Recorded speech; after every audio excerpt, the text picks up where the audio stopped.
doctor is in. Welcome back to the program here. We're trying to save some lives today. You just heard the story about little 2.5-year-old Michaela from the state of New Jersey who needs a liver transplant. And I think most of the state of New Jersey came in to support her, and Long Island and everywhere else, right? Long Island, most of you from Long Island?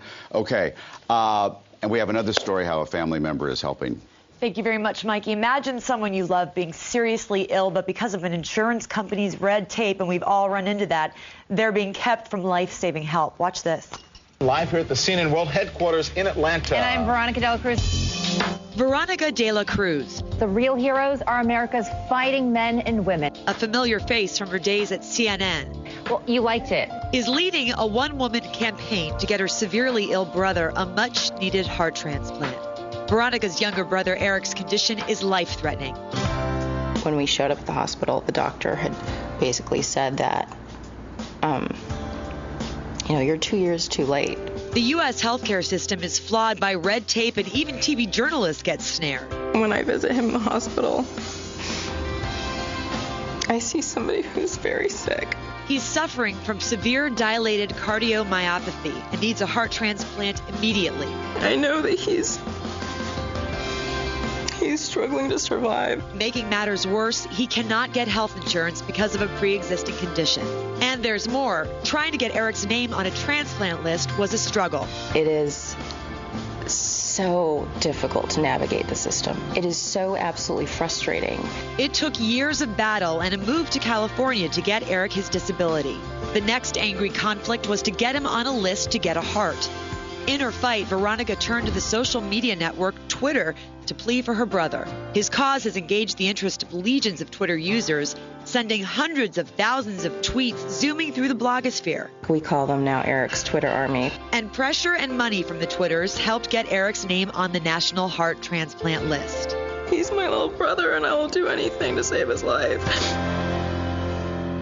Oh, Veronica's here, and Dr. Siegel is back also. Veronica, you're watching that story and you're falling apart. You're really, really close to your little brother, and what you're doing is wonderful and amazing, and so many people want to help. So first of all, how is your brother doing right now? He's hanging in there. He has good days and bad days, and he's struggling a little bit right now. He had a setback recently, didn't he? He had a setback. He had an emergency BIVAD surgery. He's recovering from that. Because of all the tubes and whatnot, he has a little bit of bleeding in his esophagus. So, every day is a struggle. It's up and down. I can't even begin to tell you. It's been an emotional roller coaster. Watching your brother suffer, and then also having to deal with the extraordinary red tape and these crazy, the money just to have a heart transplant. $1 million.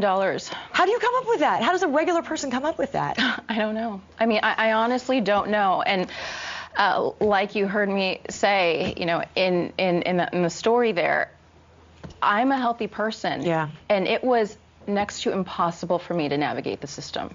And you're an intelligent woman. I don't know how a person in Eric's position, a sick person, could do it. How do you fight for disability? How do you fight all that red tape? A person who has a pre-existing medical condition cannot get health insurance, and the system needs to change. You have the support of a lot of people on Twitter kind of taken over. Even 9 Inch Nails, Trent Reznor from 9 Inch Nails, the band, they're helping you. Dr. Siegel, you're listening and you're shaking your head. Obviously, she's not alone. She and her brother are not alone in this. That's because why is it so hard? And the heart, let's keep in mind, is the essential pump of the body. And the BIVAD she's talking about is just a temporary mechanical device to help the heart reach the other vital organs. If the heart gets replaced in Eric's case, he's going to show an amazing recovery, and everything will improve almost overnight. Let's bring in insurance expert Andrew Rubin from NYU Medical Center. Andrew, thanks for being here.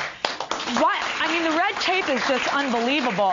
There is Medicare, there is Medicaid. What's the difference, first of all, between the two? First, let me tell you this is a really horrible story, and they're all horrible stories. And I think it's not unusual, though. It's not unusual, and I think if you're following the news, the system's broken. It's terribly broken. But focusing on your question, Medicare is a federal program. It's funded by the U.S. government, and it's for people over 65 and for the disabled. Problem here. That's not her brother. He's not over 65. And disabled. He is disabled. And he is disabled. But the problem is it's very hard to be considered disabled by Medicare. It took us 5 years. It took us 5 years to fight for his disability. And this is what's so funny is they denied him a couple months ago, and they set his appeal date for hearing a year and a half from now. And he didn't. The doctors were saying this is the end of the road for Eric. So let me tell you how disability works really quickly, and I do want to tell you what Medicaid is. But disability works where you have to apply for it, and when you're healthier or feeling better, it's harder to get. So people who are healthier and slipping into a disabled state may not qualify until they're so sick that they qualify. Medicaid, quickly, is a state program funded by state dollars, and the states get to pick what programs they want to fund.